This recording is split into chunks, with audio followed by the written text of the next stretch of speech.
apa kabar? Di video kali ini saya akan membahas cara menghilangkan kebiasaan mengemut jari pada anak. So, simak videonya sampai habis.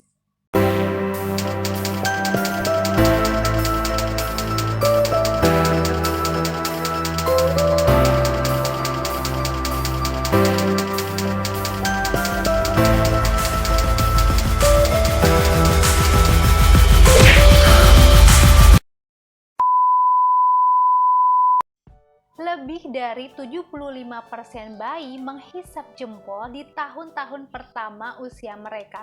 Selain menghisap jempol, ada juga yang senang memainkan rambut, senang memilih selimut, sampai selimutnya botak di bagian tertentu. Itu adik saya tuh dulu waktu kecil kayak gitu, selimutnya dipilin sampai bolong. Nah, itu adalah kebiasaan-kebiasaan anak-anak yang nantinya akan hilang dengan sendirinya sesuai dengan pertambahan usia.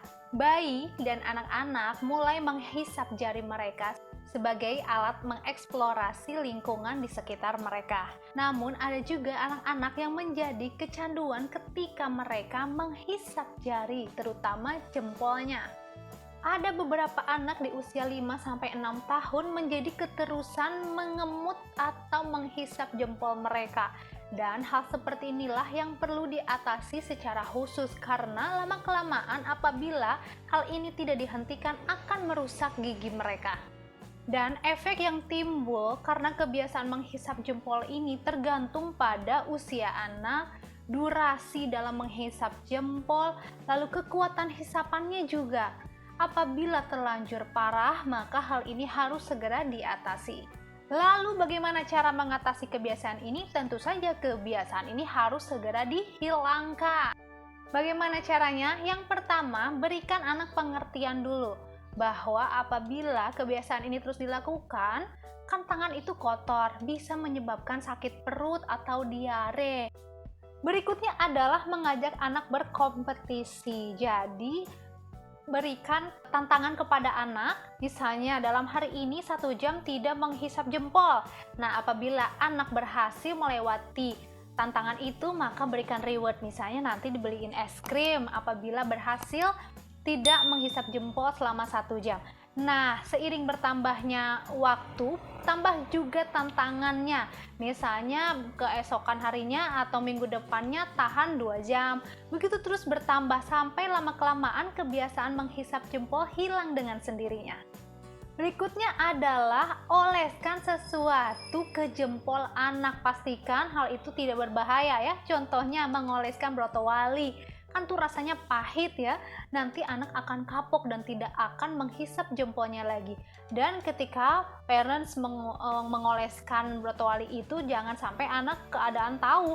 Kalau anak tahu dioleskan, ya dia pasti akan cepat-cepat mencucinya. Jadi ketika anak tertidur, oleskan jempolnya dengan sesuatu hal yang misalnya pahit, contohnya brotowali tadi. Berikutnya adalah segera alihkan ketika anak akan menghisap jempolnya. Ajak main, ajak ngobrol, atau peluk.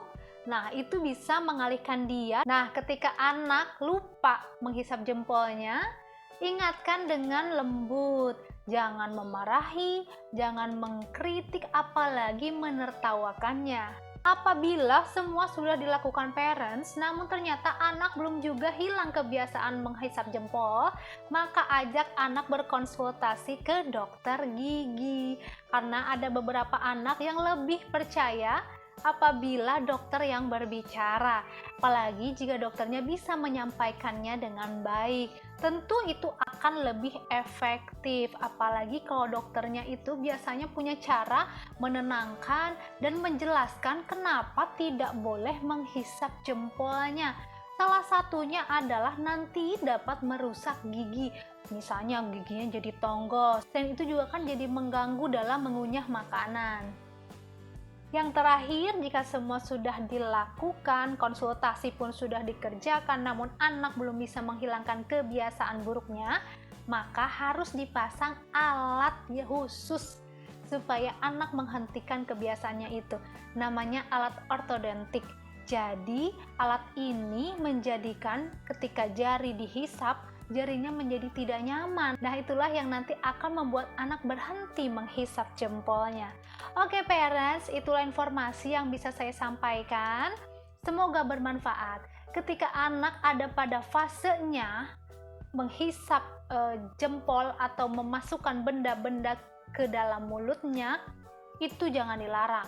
Tapi ketika sudah melewati masanya di usia lebih dari 3 tahun, segera atasi sebelum hal-hal buruk terjadi di kemudian hari. Contohnya tadi, giginya menjadi tonggos atau tidak rata. Terima kasih yang sudah menonton video ini sampai habis. Semoga bermanfaat ya.